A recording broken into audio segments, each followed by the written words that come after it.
नमस्कार. मी डॉक्टर पराग Watve, Kolhapur cancer centre येथे head and neck surgeon म्हणून गेली 10 वर्ष काम करतो.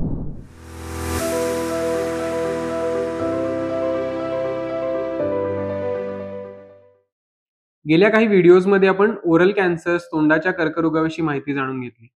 आज आपण थायरॉइडच्या कॅन्सरविषयी थोडी माहिती जाणून घेऊया. तर सर्वप्रथम परत एकदा मूळ ह्याच्याकडे की कॅन्सर म्हणजे काय? तर कुठल्याही पेशींची अनियंत्रित वाढ म्हणजे कॅन्सर. आणि आपल्या शरीरामध्ये वेगवेगळ्या प्रकारच्या पेशी असतात ज्या वेगवेगळ्या कामासाठी उपयोगी असतात आपल्याला. सो तसंच थायरॉइडमध्ये सुद्धा साधारण 2 ते 3 प्रकारच्या वेगवेगळ्या पेशी असतात. त्याच्यामध्ये पहिल्या प्रकारच्या पेशी ज्याच्यामुळे थायरॉइड मधली जी हार्मोन्स असतात, जी संप्रेरक असतात, ती आपल्या शरीरामध्ये स्त्रावली जातात. दुसरी असतात त्याच्याच बरोबर एक कॅल्सिटोनिन नावाचं कॅल्शियमला कंट्रोल करणारं एक संप्रेरक असतं, ते आपल्या शरीरामध्ये सोडलं जातं. आणि तिसरी असतात ती या सगळ्या कामाला सपोर्ट करणाऱ्या पेशी. सो अशा 3-4 प्रकारच्या वेगवेगळ्या थायरॉइडमध्ये पेशी असतात. आणि या वेगवेगळ्या पेशीपासून वेगवेगळ्या प्रकारचे कॅन्सर्स होऊ शकतात.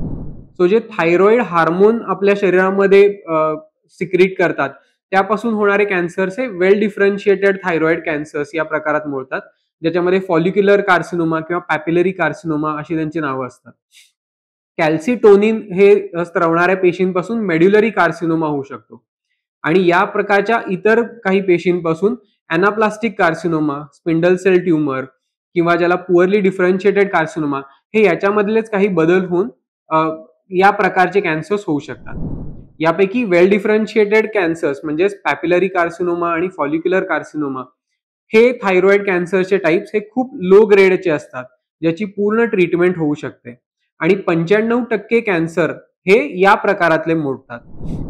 मेड्युलरी carcinoma, anaplastic carcinoma, poorly differentiated carcinoma हे साधारण 5% प्रमाणामध्येच आढळतात, पण हे खूप अग्रेसिव्ह प्रकारचे कॅन्सर असतात, जे शरीरामध्ये इतर ठिकाणी किंवा थायरॉइडच्या आजूबाजूला जे काही स्ट्रक्चर्स असतात त्यामध्ये खूप भरभर त्याचा पसार होऊ शकतो. थायरॉइडच्या आजूबाजूला जे स्ट्रक्चर्स असतात त्यामुळे ते खूप भरभर पसरू शकतात.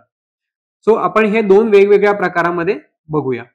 सो जे वेल डिफरन्शिएटेड असतात थायरॉइड, पॅपिलरी किंवा फॉलिक्युलर थायरॉइड कॅन्सर्स, हे मी म्हटलं तसं पूर्णपणे बरे होणाऱ्या कॅन्सर्स पैकी एक आहेत. हे कॅन्सर इतके लो ग्रेड असतात की जरी ते शरीरात पसरले असतील तरी पण ते पूर्णपणे बरे व्हायची शक्यता ही खूप जास्त असते.